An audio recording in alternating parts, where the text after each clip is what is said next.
Welcome back to Think Design Work Smart. I'm Alex Bolboaca and I'm coming at you from the Mozaic Works studios. And what I have for you today is a discussion about design, desirable property, maybe, which is consistency. This was prompted by a post by Uberto Barbini, who is looking to write a blog post about consistency and how it's overrated. And I have my own opinions about that. I'd like to go into more details. I think it's a fascinating topic. But before we move on, let me just tell you a few things. First of all, we publish new videos every week, so stay tuned. And we want to increase the interaction with our community. We are now more than 600 people, 613, 615, around that number at the moment of recording this video. And it would be great for you to join the conversation and prompt us with more questions or comments or things that you are interested in related to software development. We cover security, design, architecture, a bunch of different topics. AI, we'll have soon a few videos on AI. Also, the last video sparkled some very interesting conversation. The last video was about deconstructing objects and showing how structurally objects are just partially applied functions. And it's been very interesting. I enjoyed that a lot. I got a very interesting feedback that you missed part of object-oriented programming, which is very important, and that is messaging. And I agree, which is why I will do, and I'm preparing a new video on the topic in which we will explore a different style of object-oriented programming, which would be focused on messaging. But I leave that as a bit of a surprise for the next sessions. So that's it with the channel announcements, and let's go back to the topic.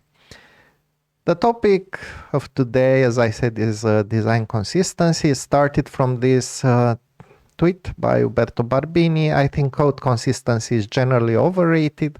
You do want some consistency, but insisting for 100% consistency means only that you lose flexibility, accumulate a lot of unnecessary code, and encourage copy-paste all over the place.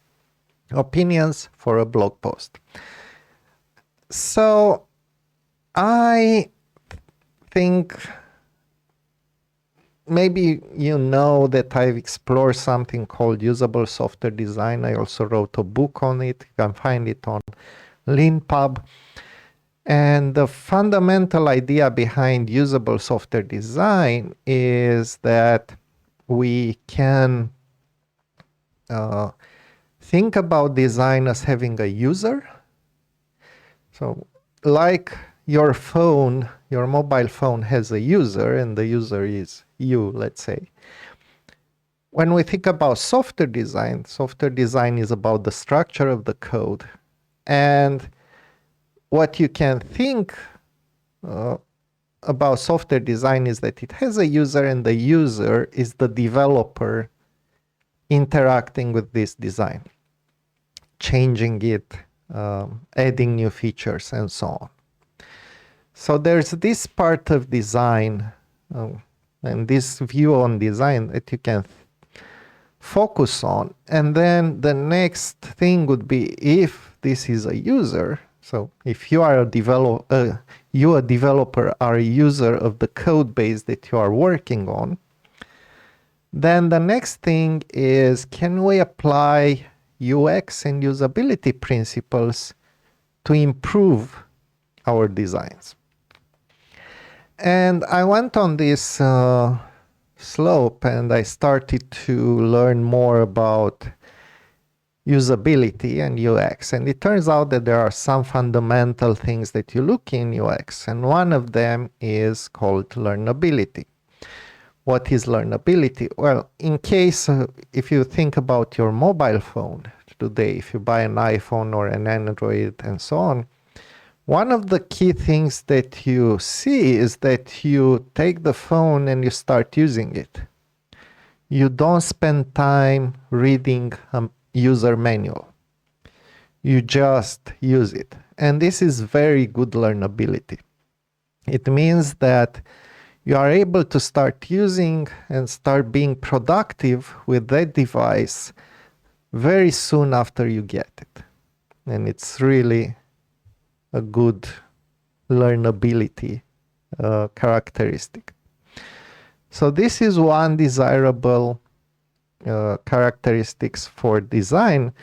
And it is desirable because it feeds into other things. You feel better when you can use the design so quickly, right? You feel smarter, or at least it doesn't annoy you. That you don't have to learn a lot in order to get to actually using the device.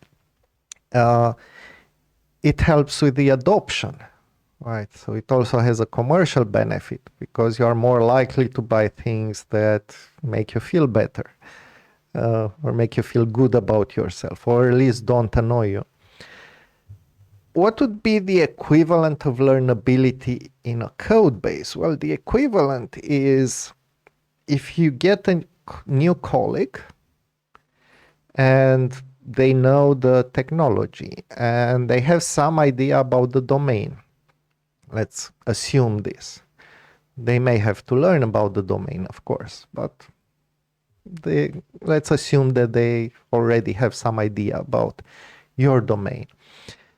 Then what learnability would mean is that they are able, by looking at the source code and at the structure in your code, and maybe a bit more documentation, which we'll talk about in a minute, then they are able to become productive very soon. And to me, I've noticed that this is a very big problem in many organizations. It takes a very long time for developers to become productive in a code base. And one way to deal with it is, of course, trainings. Another way to deal with it is pair programming and mobile ensemble programming, any kind of social programming where you can pick ideas and knowledge from other people. Extremely helpful. But we can also look at the technical aspect, which would be, what if we structure our code in a way that would improve learnability? Now, does this make sense for all organizations? Probably not. This is a very contextual decision. Like, not all devices need to avoid having user manuals. Although I would say if you can make a device that's easy to learn, it will also help users avoid mistakes. You could say that a good device, or that there are devices that require more training, like, for example, controlling a nuclear reactor. Okay. And of course, you need to learn the domain and you need to know a lot more about what's happening in a nuclear reactor in order to be able to work with it. On the other hand, if your interface is not intuitive, it's not easy to learn, then that might lead to mistakes. And that has actually happened, right? There was a meltdown, or a near meltdown. There was a nuclear incident. I don't remember exactly the details, but there was a nuclear incident at a reactor in US in which one of the key problems was that the interface was a bit confusing. And even highly trained people under stress made mistakes. Okay, so even if you have a highly so your code base, you see it as something that's very specialized and that requires a lot of training because there's no other way around. The thing is, I agree that it should require a lot of training in terms of domain, maybe because you have a very complex domain and you need to learn a bunch of things. And okay, but then the code structure is better if it reflects the actual understanding of people, because in that situation you'll also avoid mistakes. And that's another characteristic of usable systems as UX. Okay, but let's go back to learnability and how it relates to consistency. Well, how do you make something learnable? The key here is actually consistency. Because if you see the same consistent patterns in your design, then it's easy to learn them. Because if you learn just one pattern and it repeats itself again and again, it's just, you need to learn, 3, 4 patterns, and then it all goes from there. Now, is this ideal for other things? Maybe not. So none of these design qualities are absolute. You have to go to a certain level, and you always need to make trade-offs between the design qualities. Because if you invest too much in consistency, okay, you'll have better learnability, but maybe you'll have lower performance, and maybe performance is very important for you. So in that case, it's worth investing in more performance and trading it off with consistency. So try to keep things consistent, but when we need performance, just, improve performance and so on. And what I mean by consistency, and actually how we do this in modern UX, one of the way we are doing this is with something called design systems. A design system, and if you've been working in a team that's consumer facing, you've probably seen that, or you have it, and you might need to ask your UX colleagues about it. But the design system is basically saying, these are the controls we are using, these are the colors, this is the behavior that we are doing, and so on. They end up often being implemented as controls that you reuse in your product, but they kind of have the same characteristics and the same behaviors. And so going with that, what would be a design system in code? And let me show you something, because I've actually done this. We were working on a conference, on a tool for conference organizers called Eventrix. And I was looking for ways to enhance changeability, not necessarily learnability, but changeability and development speed. And it turns out that consistency can also help with that. And basically what I've done is design a design system. Now this was a Java Spring application. It was Grails actually, but behind it, it had Spring MVC. So it's similar with the Spring MVC product. And before I go on, it doesn't mean that this design system, you can take it and use it for anything else. This was very contextual to our needs. So what you would have to do in order to obtain this kind of consistency or is to create your own design system based on your trade-offs. So don't take it as this is what you need to do.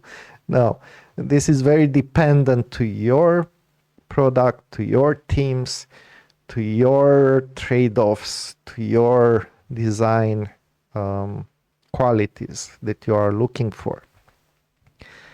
But if you are in a team that needs to hire much more people, then maybe it might be an idea to do that. I also want to preface this by saying, and I'll come back to this point, that when one thing I've learned about consistency is that it's very hard to maintain consistency on large systems. And I don't think we should ever try to do that. I mean, there are ways.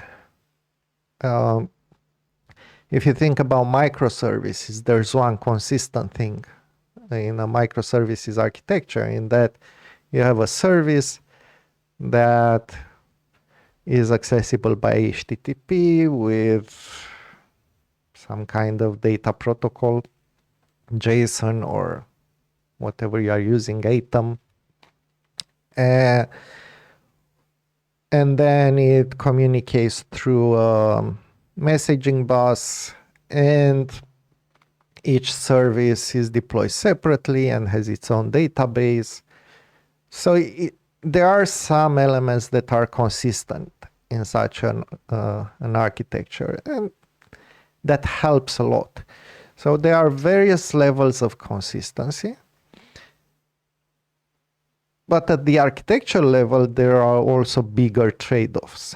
Like if you're doing microservices, you have a trade-off of more complex operational complexity, distributed systems that become even more complex than what you have, and so on. But basically, how I think about consistency today is that I should never look into having a high level of consistency between different components. Instead, I should focus on having small modules with a strong boundary. Each of the modules deployed in a certain way. Can be in a namespace, it's a bit forced in a namespace, but that's one way of thinking about it. It can be in a library, it can be in a service, it can be in a separate, well, same process or separate process, and so on. There are many, many options there. But inside the module, we should look at having consistency, while between modules, that's not necessarily the right thing to do. There will also be different needs of consistency between different modules, because different modules have different goals and different contexts and so on. So I wouldn't necessarily look at having a lot of consistency over a large code base, but rather pockets of consistency inside modules. So let's go back to this example. I created these and I called them design entities. I didn't know how to call them, but I was discussing with Rebecca Worsbrock, and she suggested design entities, and that's really good. And we specified a few things, like we'll have a controller, we'll have a command object, application service, a database service that will also be a command, a database query, and a view model. And for each of those, I basically did a CRC kind of analysis. CRC is card responsibility and collaboration. In this case, the card is the controller entity, design entity, that has a few responsibilities. Render the colleague view template or error thing. It delegates the operations on the request input. It has collaborators. It collaborates with command objects, application services, view models. And we also defined how to test through URL or component tests. It was still not defined at that point. But I think we ended up testing them through functional tests mostly.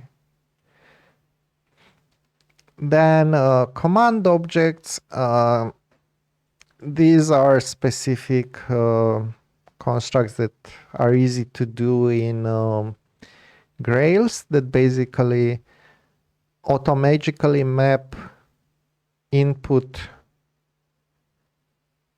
request parameters to a command class. So instead of saying the request receives these 10 parameters, you could say this request is bound to these 3 commands. And we separated between saving and, well, command and query. But we'll go into this in a moment. So one responsibility, most important, validate the request, then delegate, update, and delete operational. And then there are a few things that are technology specific. Collaborates with database service, database queries, and we test them using unit tests. We also had examples for those, by the way. Then an application service responsibility. Whenever we had complex logic, it delegates all database operational. Collaborates with database services and database query. We test them using unit tests. And then we'd have a database service command. Responsibilities update and delete database data, so only commands, not queries. And uses the GORM subsystem, which is the ORM. Only let's say a nicer syntax ORM. And then database query responsibilities, query database data, collaborators, the same thing. How to test integration tests with the real database. And with the database command, also integration tests with the real database.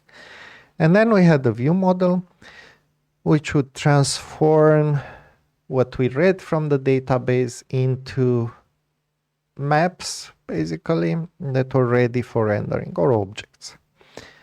And it collaborates with domain model classes, tested using unit tests. And of course, design entities were not everything, but these were covering like 80% of our needs for at least the first full, or I can't say full feature because we never aim for full feature, but like the first, not MVP, but slightly more than an MVP. Right. So these things were the fundamental part of our code, and they provided the structure for our code, and it worked brilliantly well. In fact, all of these things we were able to figure out, test with very effective tests that would cover 90-something% of the code, but also very fast. We had very few bugs. I think we had about 10 bugs in 2 years or something like that. And okay, we had small things that needed to be fixed and improvements, but really things that didn't work. Those were very, very few. So this shows me that, consistency helps with, or at least this experiment showed me that I was correct in believing that consistency helps with two things. One is learnability, so becoming productive very quickly in a code base, and second, with the with effectiveness, the development speed, and also to avoid bugs, right? So there were these three really good characteristics. Now, when I showed this to many developers, to many people, what they were telling me, at least some of the feedback I got, was, this looks like duplication. And I thought about it, and actually, yeah, it is a kind of duplication. It's a kind of structural duplication. Now, the next question is all duplication bad? Because here's the thing, and I mentioned this in the beginning. If you see a pattern a number of times, you learn that pattern. So part of learnability is actually repetition. If you see the same structure repeated again and again and again, then you'll be more likely to use it because it becomes familiar and it gets into your working memory, and you can actually use it much faster as a developer and deploy it very, very quickly. So duplication is a way of reinforced learning, right? You keep seeing the same things again and again, and this reinforces the patterns that you built in time. And I think that many designs, many code bases actually have repeating patterns. Even those that are really, really bad in terms of changeability or any other things. Changeability typically because they grow very fast and many people have worked on them, and there are 10-year-old or 15-year-old projects written in different paradigms over different periods, and it becomes, of course, difficult to maintain a consistency even if you started with a consistent design in the beginning. But things change in time, right? So you cannot maintain that consistency very well over time, but still, from my experience working with legacy systems and rescuing legacy systems, I always find patterns. So this type of learning will happen anyway in your code base. The question is the pattern that you are finding in the code base something that you want to use, or is it, an old pattern that you don't want to use anymore? And that's the main question. You can be more conscious about it and more targeted towards making consistent designs that actually help developers use the kinds of designs that are useful for your product, for your code base. So this was the initial conversation, and then Uberto did a very interesting observation. What also helps a lot is having ADR with some explanations.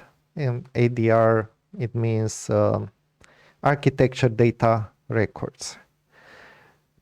And an architecture data record is a document that stores architectural decisions, and they are particularly useful from my point of view when you go into a team and you look at code base. You don't always figure out what and why certain decisions were made. So it helps to describe why certain decisions were made. But here is where I agree and where I disagree with Uberto. Let me first reread his tweet. What also helps a lot is having architecture data records with some explanations of why the team decided to adopt the specific designs. Still, if someone wants to experiment something different, it should be encouraged and then compared. And here is where I have a bit of an issue with this. First of all, ADRs, yes, they are extremely useful. You should use them. You should write down why you made certain architectural decisions. Because one, it will help you remember. Two, it will help other people coming into the team understand the reasoning behind some of the decisions that might look weird. Well, where I'm not sure I agree is this experimentation mindset. I like experiments, and I think we should do a lot more experiments than we are actually doing in the software industry. But they also need to be focused on certain areas. And this is why my answer was, I agree, ADRs are very useful for explaining architecture decisions, and experiments are useful for improvements and for new problems. So the way I see experiments, they are part of architecture and part of design. If you look at the general design process across many disciplines, you will see that there are a few common things common patterns that repeat.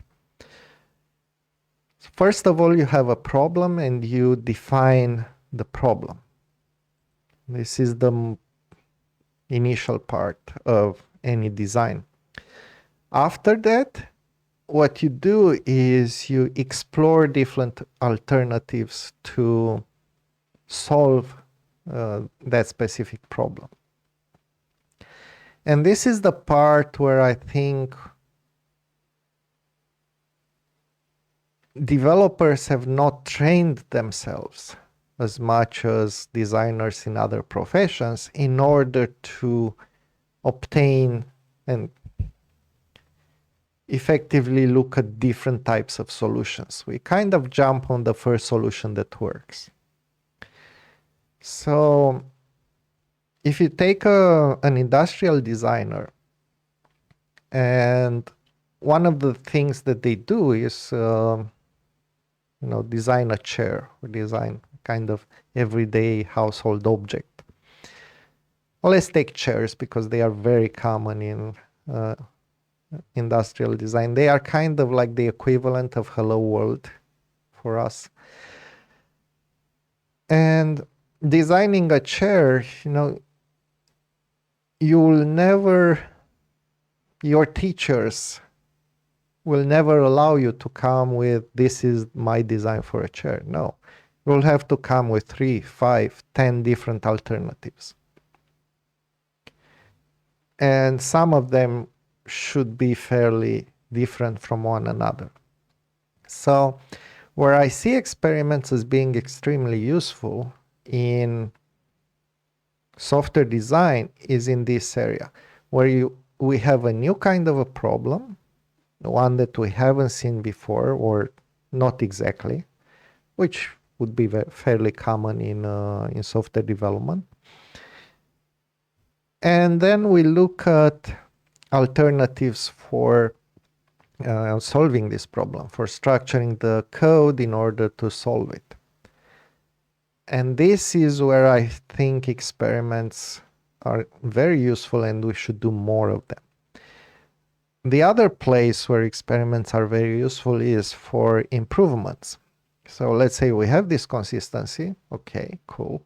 And now we want to improve things. Maybe because there's a new feature in the language or in the framework that helps us. And now there's a small issue. If you want to maintain consistency, you might have two different things. You might have there's the version consistent before this feature appeared, and then version consistent after this feature appeared. And this is where I believe we have a bit of a problem, because we could really use some automated tools. And one thing I was looking at is, could we have some kind of refactoring tools that take a system that is highly consistent and automatically refactor it to a system that is, again, highly consistent, but with a different set of consistency rules? And we looked at different options. Vim scripts is one of them, because you can manipulate code as text in Vim. We looked at plugins for IntelliJ that use the underlying refactoring tools for this in order to script automated refactorings, so multiple refactoring steps. Unfortunately, none of these are that easy to do and feasible. I mean, it would take a long time to to do this. And with IntelliJ, one of the things is that the refactoring tools are integrated with the dialogues, or at least they were at the moment we are trying that. So anyway, we don't have these types of tools that allow us to do the switch from one consistency to the next consistency. And what this means is that the only thing that's feasible now is to have small modules with consistency rules, and then maintain consistency when you change the rule to change into small modules, rather than in a lot of different places throughout the product. Or just leave the old version and say, okay, in this module we decide we'll just leave it like that, and live with it and continue to use the same rules. It would be nice to have better automated tools for this. Also, we need to take into account that there are quirks in technology. So no matter how much you want to have consistency inside your code, there will be places where, because of various things that happen with your technology, with your frameworks, with services that you're calling and so on, operating systems, there will be some weird things there.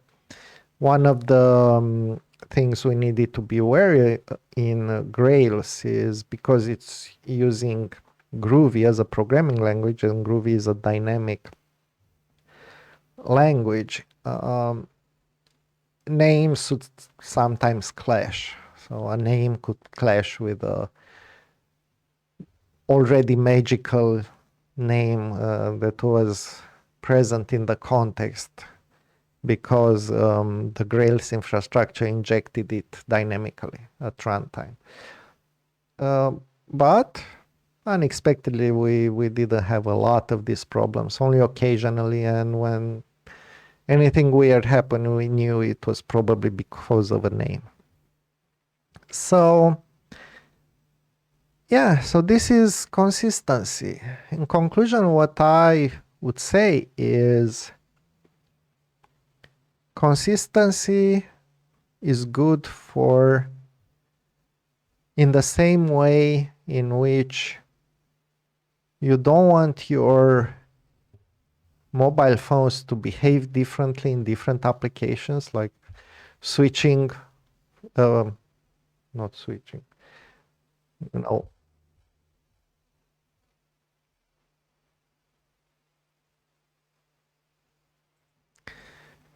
so swiping on your phone, for example, this would be no, it's a gesture that should have consistent results across different application. You don't want to delete things in one application or, uninstall the application by uh, doing the gesture in one application and in another nothing happens, for example. You want these things to be consistent. And it's the same thing for software designs. If you want your code base to be easy to understand by newcomers, easy to change, produce fewer mistakes, if you can count on consistency, it can help you a lot in this area. Now, is this the only thing that can help? Absolutely not. There are many other things. But what I think is that most of them will be compensations for the lack of consistency. Like you can have user manuals for your iPhone, but you don't need those because they are actually, the learnability is so high that you can just start using it. Okay.